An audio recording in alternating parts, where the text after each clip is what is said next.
UMKM ini tidak bisa dipungkiri. UMKM ini adalah sektor yang menjadi tulang punggung perekonomian bangsa. Keunggulan UMKM ini kan UMKM mudah untuk beradaptasi. Dengan kemampuan adaptif yang dimiliki oleh UMKM, ini menjadikan UMKM itu lebih fleksibel serta mudah untuk menyesuaikan diri dengan adanya pandemi ini. Ya, ada yang berganti unit usahanya, ada yang dia terus mengubah produk dan lain-lain, mengubah pola bisnisnya, itu bisa menjadi lebih fleksibel gitu.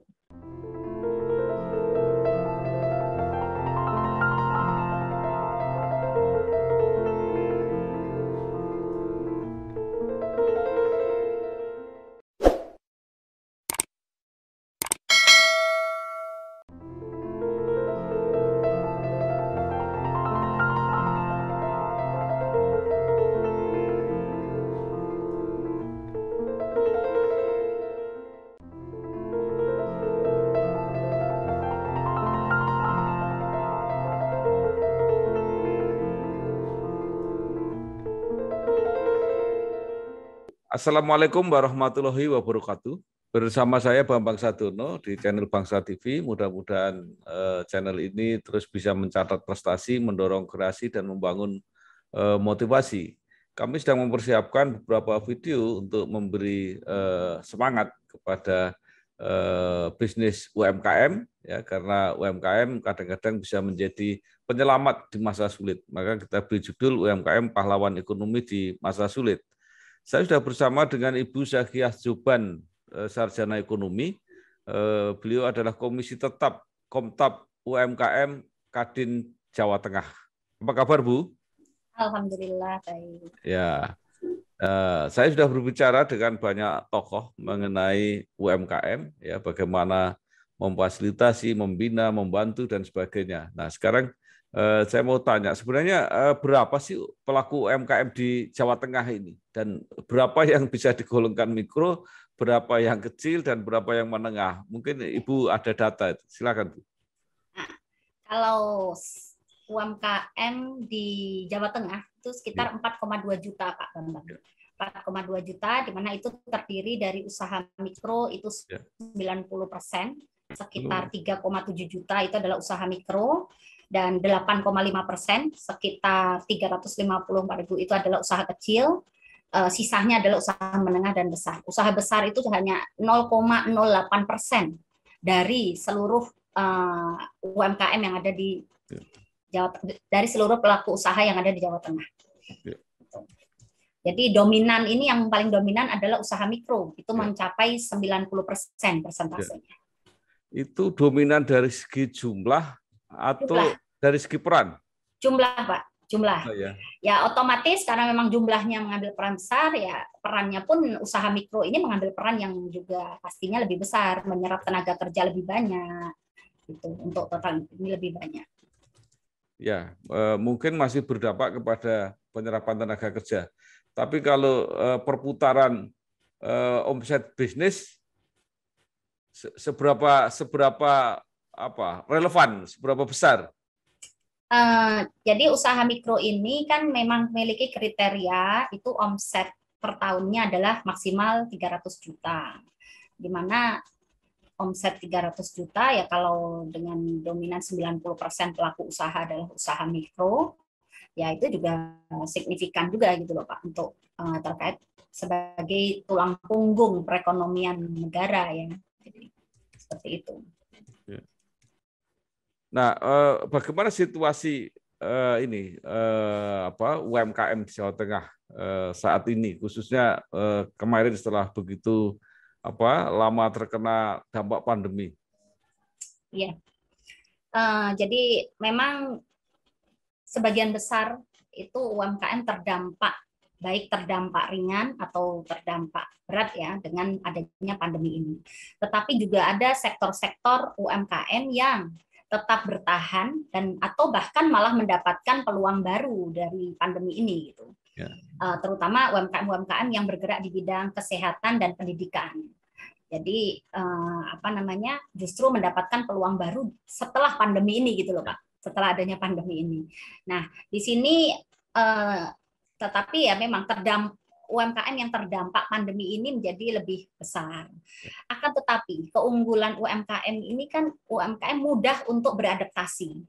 Dengan kemampuan adaptif yang dimiliki oleh UMKM, ini menjadikan UMKM itu lebih fleksibel serta mudah untuk menyesuaikan diri dengan adanya pandemi ini. Ya, ada yang berganti unit usahanya, ada yang dia terus mengubah produk dan lain-lain, mengubah pola bisnisnya, itu bisa menjadi lebih fleksibel gitu. Jadi terdampaknya mungkin ya waktu awal-awal gitu Pak, 1 tahun pertama. Soal saya yakin sih sekarang ini sudah hampir 75% UMKM sudah beradaptasi dengan pandemi COVID-19 ini. Ya, kalau bisa nggak Bu digambarkan ini, yang UMKM terutama yang besar sekali, yang mikro itu bergerak di bidang apa saja? Lengkap Pak. Jadi UMKM mikro ini memang dominannya adalah bergerak di makanan dan minuman, di bidang makanan dan minuman, tapi juga sektor-sektor lain juga ada, fashion, perdagangan, jasa, terus jasa ini misalkan itu ya kayak jasa kecantikan, rias, salon dan lain-lain. Tapi dominannya adalah makanan dan minuman. Mana makanan itu makanan yang saji langsung atau produk-produk makanan? Dua-duanya Pak. Jadi makanan ringan, snack atau makanan yang saji langsung masakan berupa kuliner. Berupa kuliner. Nah, itu hambatannya apa, Bu? Apakah karena orang tidak mau datang gitu ketika pandemi atau kan bisa dikirim misalnya? Ya, pastinya sih dengan PPKM kemarin itu banyak hambatan-hambatan ya, kendala persoalan yang dihadapi oleh UMKM. Bukan hanya sekedar omset yang menurun, tetapi ketersediaan bahan baku pun menjadi faktor penghambat gitu, persoalan. Di mana bahan baku distribusi bahan baku yang karena PPKM ini terputus gitu ya Pak ya, jadi akhirnya menyebabkan kebutuhan suplai bahan bakunya menjadi kurang. Nah, yang kedua itu juga yang jelas adalah dengan tutup atau kebijakan pemerintah mengenai PPKM ini kan tidak bisa makan di tempat, sehingga banyak orang masyarakat yang akhirnya berimbas perilakunya pun sekarang sudah banyak yang makan di rumah gitu, tidak begitu menikmati makan kuliner di luar. Seperti itu imbas awalnya ya. Tetapi sekarang sih Pak, kalau kita lihat ya, sekarang ini sudah mulai tumbuh ini kuliner ini sudah mulai menjamur lagi. Itu kan kemarin kita nih kan ceritanya kemarin ya. Kalau sekarang sudah mulai banyak, apalagi waktu kreativitas UMKM di mana membuat frozen food. Jadi makanan-makanan itu sudah mulai dikemas dengan frozen ya, jadi bisa dijual dalam bentuk frozen sehingga masyarakat bisa memanaskan langsung di rumah. Ini juga menjadi sebuah solusi untuk penjualan bisnis kuliner ini. Nah, itu berapa besar orang yang membutuhkan makanan dari segi fungsi substansinya makan, dan berapa besar yang mereka menggabungkan juga bahwa kuliner itu juga rekreatif gitu, sehingga kalau yang rekreatif itu nggak bisa terjawab walaupun bisa makan di rumah, jadi tetap dia harus, itu seberapa besar? Jadi gini, memang rekreatif ya, kadang karena jalan-jalan akhirnya makan di luar. Tetapi karena memang kebijakan nggak bisa, kita waktu itu dibatasi ya, adanya pembatasan rekreasi ya, sehingga otomatis kuliner pun pasti ikut-ikutan turun. Tetapi kan namanya kebutuhan pokok masalah makan ini kan juga nggak bisa tergantikan Pak. Di mana pola masyarakat kita sebelum pandemi itu kan banyak yang kita sudah asik ya, atau sudah terbiasa dengan makan di luar, sehingga kita untuk berubah perilaku untuk makan di rumah itu juga tidak mudah gitu. Tetapi ya karena memang pembatasan ini mau tidak mau, sehingga porsi untuk orang rekreatif itu juga otomatis ya menjadi kurang gitu Pak. Menjadi kurang. Ya, maksud saya setelah mereka terpaksa tadi karena pandemi beli makanan dikirim di rumah, makan di rumah, itu mungkin menjadi kebiasaan atau apa kesenangan Perilaku baru. baru. Ternyata kok ya bisa juga seperti ini gitu. Itu setelah sekarang dibebaskan itu apa tetap ada yang tinggal dengan budaya makan di rumah atau kembali lagi? Sepertinya tetap ada sebagian masyarakat yang sudah mulai terbiasa dengan perilaku baru, yaitu makan di rumah. Ya, tetapi juga banyak juga ya Pak yang kangen atau rindu dengan situasi makan di luar sambil duduk remang-remang di menikmati kafe, restoran, itu juga ada juga. Tapi kalau kita lihat sekarang restoran-restoran sudah mulai penuh, ya mungkin ini sudah mulai sedikit beranjak kembali seperti dulu. Tapi sepertinya Pak Bambang, kayaknya nggak bisa kalau kita kembali lagi seperti dulu ya, karena kekhawatiran kita setelah kita 2 tahun kita berada di dalam ancaman pandemi ini, masih ada membekas kekhawatiran kita akan faktor kesehatan gitu dengan bertemunya banyak orang. Ya, artinya UMKM punya 2 alternatif ya. Iya. Kalau yang mau makan di tempat ya dilayani, kalau dilayani, oh iya pasti di rumah ya. Oke. Nah, sekarang apa yang dilakukan oleh Kadin untuk membina UMKM ini, Bu? Iya. Kadin Jawa Tengah ini sudah luar biasa Pak, sudah banyak sekali program-program yang berkaitan dengan UMKM. Mulai dari pelatihan-pelatihan, itu sudah banyak sekali pelatihan-pelatihan yang diadakan oleh Kadin untuk meningkatkan, mengembangkan UMKM. Baik pelatihan yang diadakan dengan bekerja sama, bersinergi dengan pemerintah, bersinergi dengan swasta gitu, dengan instansi keuangan. Itu program-program pelatihan ini terus berlanjut Pak, terus berlanjut dan terintegrated gitu. Terus yang kedua pendampingan. Setelah dari Kadin Jawa Tengah ini membuat pelatihan yang ini, kita juga mengadakan pendampingan untuk UMKM sehingga UMKM diharapkan bisa naik kelas. Dan juga selain itu Kadin Jawa Tengah juga membuat beberapa program-program business matching untuk mempertemukan pebisnis kecil atau usaha mikro dengan pengusaha menengah atau besar untuk terkait investasi. Dan juga Kadin juga membuat beberapa program-program terkait membantu UMKM untuk terkait pembiayaan modal dengan informasi, menjadi jembatan informasi, program-program pemerintah yang bisa diakses oleh UMKM sehingga UMKM yang menjadi binaan Kadin ini bisa mengakses pembiayaan tersebut. Ya, Bu, ini kan seringkali istilah UMKM naik kelas ya. Pemerintah juga suka menggunakan istilah itu. Tapi prakteknya seperti apa? Banyak nggak yang naik kelas? Jadi begini, UMKM naik kelas ini memang bukan hal yang mudah ya. Sepertinya kalau melihat ini kan kalau dilihat kacamata ini mudah gitu, tapi padahal namanya UMKM naik kelas ini kan kriterianya juga kompleks gitu. UMKM dikatakan naik kelas apabila omsetnya meningkat, penjualannya meningkat, bukan hanya sekedar dia bisa digital saja gitu, tetapi memang dibuktikan dengan adanya peningkatan omset, peningkatan kekayaan bersih sehingga bisa scale up atau naik kelas.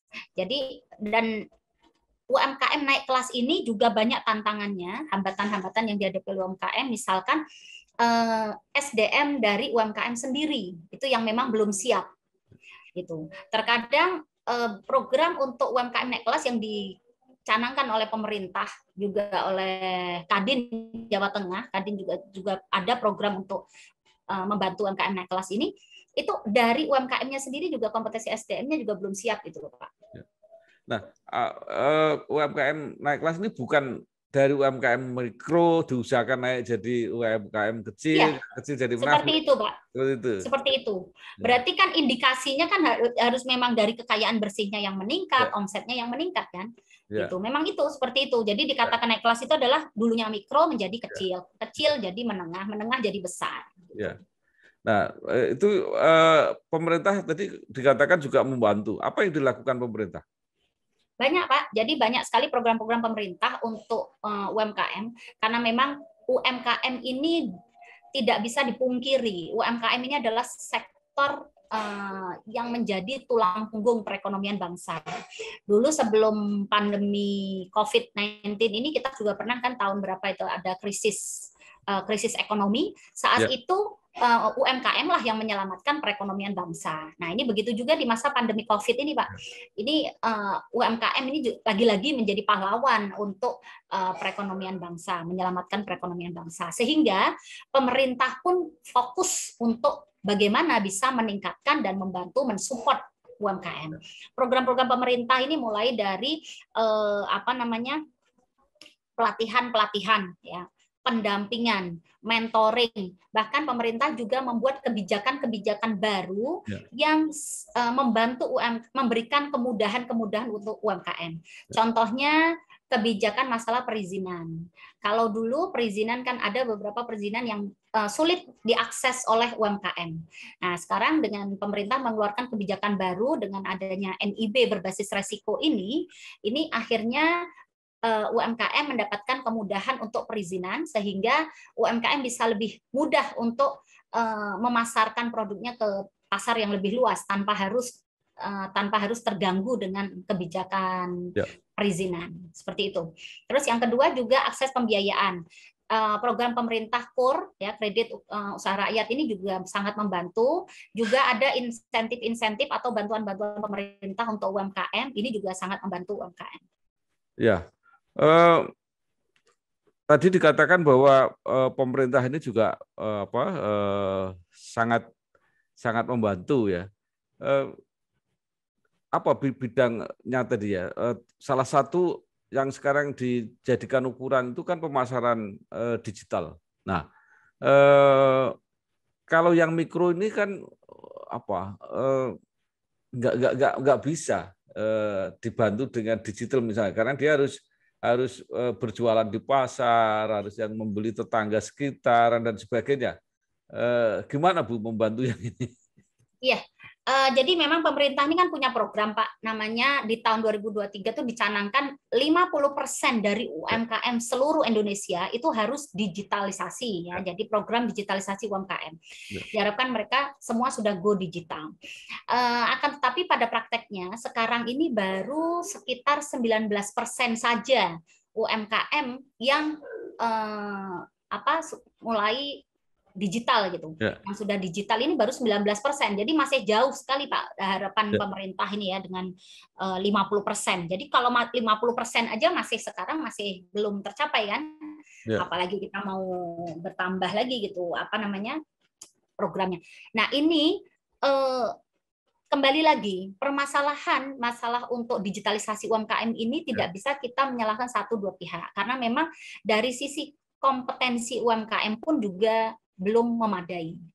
Nah, kalau menurut saya, Pak Bambang, di sini perlu peran dari generasi muda.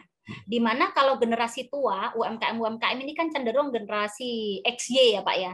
Generasi XY. Ya, kalau generasi XY ini mau dipaksakan juga model apa, mau dibuat pelatihan seperti apapun gitu, ya. Kalau namanya sudah untuk benar-benar bisa komprehensif belajar digital secara lengkap, itu kan juga nggak mudah banget kan, Pak. Pasti mentok gitu loh, istilahnya kalau kita ini istilahnya mentok gitu. Nah, di sini butuh peran dari generasi muda, Pak. Bagaimana generasi muda ini bisa mengambil estafet. Jadi ibu-ibu UMKM ini fokus di produksi, meningkatkan kualitas produksi, gitu kan. Nah, anak-anak muda, generasi muda ini mengambil estafet untuk terkait pemasaran digital gitu. Digital marketingnya harus dipegang anak muda. Ya, entah itu bisa anaknya, bisa keponakannya, bisa juga mahasiswa gitu. Peran dari mahasiswa terjun langsung ke masyarakat untuk mengambil alih untuk terkait digitalisasi UMKM. Ya, ini saya kira kan menarik, Bu. Lulusan SMK itu banyak sekali yang tidak dapat pekerjaan. Jadi kalau sejak sekolah mungkin sudah ajak kerjasama di situ, mungkin ini menarik. Juga sekarang perguruan tinggi itu kan dipersyaratkan untuk lebih banyak praktek. Nah, mungkin ya kalau menurut pendapat saya, mungkin kerjasamanya dengan sekolah atau dengan universitas itu. Ini tepat banget Pak Bambang. Jadi begini, saya ini saat ini kan dosen praktisi Pak. Saya dosen praktisi di UNES. Ya. Itu saya pegang udah 2 semester ini mata kuliah kewirausahaan. Ya. Juga kemarin belum lama ini itu Kadin Jawa Tengah kita bersinergi sama AKS. Jadi ya. Akademi untuk AKS Ibu Kartini. Juga kita bekerja sama dengan SMK, di mana seperti yang Pak Bambang sampaikan tadi. Jadi dengan adanya kewajiban dari sisi mahasiswa untuk belajar kewirausahaan secara praktek, di situ juga UMKM juga saat ini sedang butuh-butuhnya generasi muda, generasi milenial. Nah, ini program ini harus disinergikan, dikolaborasikan, Pak. Alhamdulillah, saya kemarin waktu mengajar sebagai dosen praktisi di UNES, itu saya buat sebuah tugas pilot project untuk mahasiswa. Mereka mencari UMKM, lalu mereka mengidentifikasi masalah dari UMKM tersebut, lalu bagaimana mereka bisa memecahkan permasalahan UMKM itu gitu. Nah, ternyata responnya luar biasa, Pak. 250 UMKM saat itu responnya bagus, dan mereka, para mahasiswa ini bisa membantu hampir 80% permasalahan dari UMKM itu adalah terkait dengan digital. UMKM banyak yang belum mempunyai media sosial, belum bisa masuk ke marketplace gitu. Nah, di sini peran dari generasi muda ini ternyata memang sangat-sangat dibutuhkan gitu. Akhirnya saya menamakan program saya, yang saya berikan pada mahasiswa ini dengan nama problem based learning. Jadi pembelajaran berbasis problem, di mana mahasiswa mengidentifikasi dulu masalah-permasalahan yang ada di UMKM, lalu mereka memberikan solusi. Akhirnya mahasiswa ini bisa berperan sebagai problem solver. Mahasiswa berperan sebagai change maker, membuat perubahan, di mana efek dari mahasiswa membantu UMKM memecahkan masalahnya, maka mahasiswa ini tidak hanya mendapatkan feedback ilmu saja, tetapi mahasiswa juga mendapatkan feedback praktek sebagai pengusaha. Nah, otomatis tadi yang seperti disampaikan Pak Bambang tadi tepat sekali, di mana anak-anak langsung bisa merasakan experience-nya menjadi pengusaha dengan membantu UMKM. Ya, gitu. Bu Zakiah, ini luar biasa dengan aktivis pejuang di Kadin membina UMKM, tapi juga sebagai dosen ya yang mengajari praktek di UMKM, tapi juga terjun di dunia bisnis langsung. Nah, sekarang yang saya mau tanya, bagaimana perkembangan bisnis Bu Zakiah sendiri? Ya. Saya ada beberapa bisnis, Pak. Dan dari bisnis saya itu ada yang terdampak langsung dengan pandemi. Yaitu saya punya bisnis toko oleh-oleh haji umroh. Nah, di mana haji umroh terhenti, itu bisnis saya ya otomatis close. Itu barang-barang sementara saya packing, saya simpan di gudang karena nggak laku. Tetapi saya punya bisnis sebagai substitusi untuk toko saya, yaitu herbal. Di mana di masa pandemi ini omset herbal itu naik hampir 3-4 kali lipat, Pak, dibandingkan sebelum pandemi. Jadi dengan pandemi ini 2 tahun kita di pandemi, kita juga lelah kan pakai obat-obat kimia, sehingga banyak yang beralih ke obat herbal. Nah, di situ alhamdulillah. Terus yang kedua, saya punya bisnis home industry, sabun dari minyak sawit dan garam, di mana usaha itu saya membuat sabun cuci tangan. Sabun cuci tangan dengan bahan minyak sawit dan garam. Itu juga alhamdulillah omsetnya peningkatannya hampir 200%, gitu, hampir 20%. Jadi peningkatan sangat tajam sekali dengan adanya pandemi. Terus ada bisnis baru yang saya buat masa pandemi ini, yaitu sekolah berkuda, di mana dengan anak-anak yang saat ini banyak daring gitu ya, itu mereka kan butuh alam, itu akhirnya sekolah berkuda ini menjadi salah satu alternatif untuk anak-anak belajar di luar. Itu akhirnya saya membuat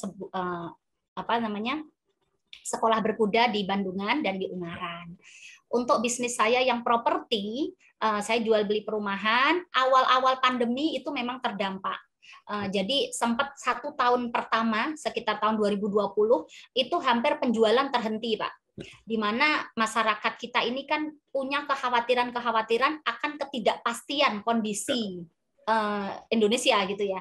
Di mana mereka akhirnya ragu-ragu, bahkan memilih untuk tidak berinvestasi di perumahan. Tetapi awal tahun 2021, sekitar bulan Maret gitu ya, Maret 2021 ini mulai menggeliat lagi, Pak.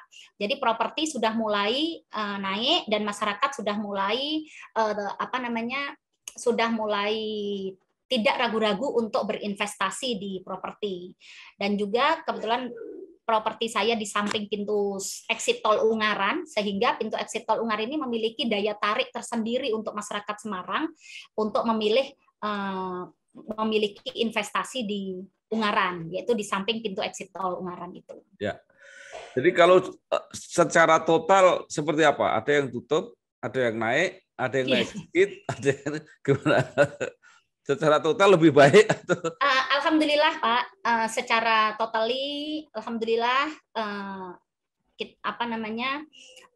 kami tidak sampai mem-PHK karyawan, jadi karyawan masih tetap bertahan bekerja, bahkan di masa pandemi ini alhamdulillah kami membuka beberapa lapangan pekerjaan baru, mencari karyawan baru untuk beberapa usaha yang memang mengalami peningkatan, sehingga secara totally tidak terlalu terdampak gitu. Ya.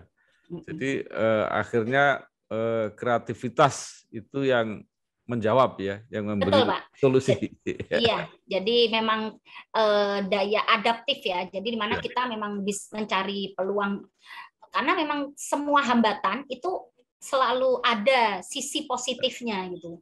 Dalam situasi apapun itu selalu ada hikmah dan selalu ada sisi positif. Ketika kita fokus pada positifnya, maka insya Allah di situ peluang-peluang usaha gitu itu akan muncul gitu, akan bermuncul. Baik Bu, terakhir pertanyaan saya, kira-kira tahun 2022 ini sudah benar-benar bisa dianggap tahun apa ya, kembalinya kegiatan ekonomi atau masih mengkhawatirkan?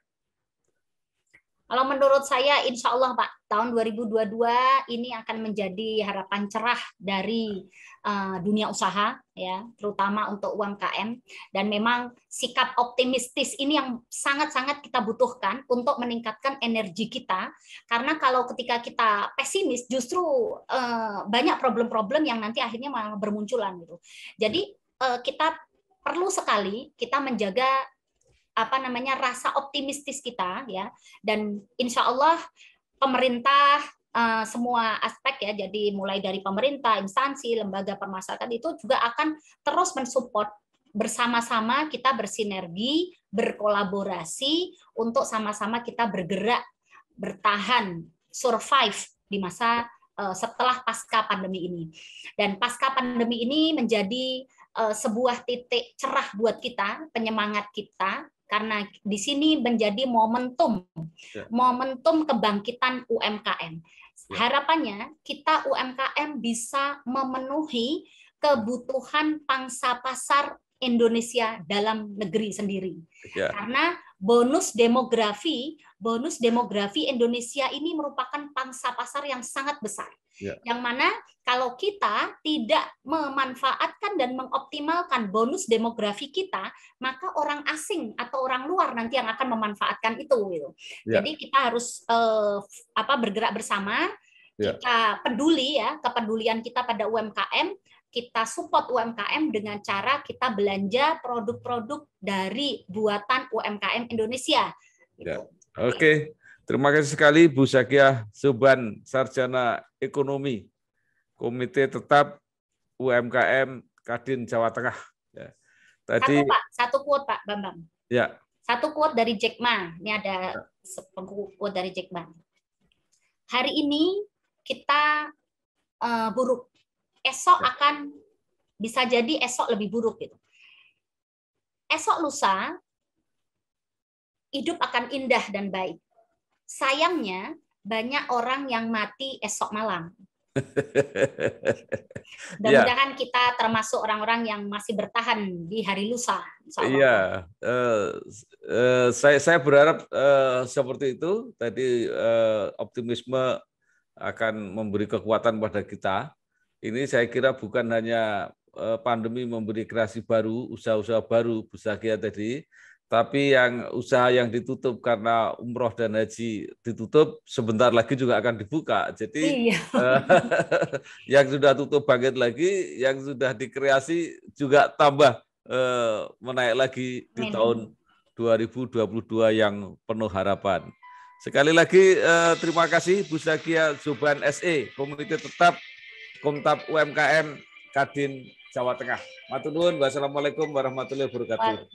Waalaikumsalam warahmatullahi wabarakatuh.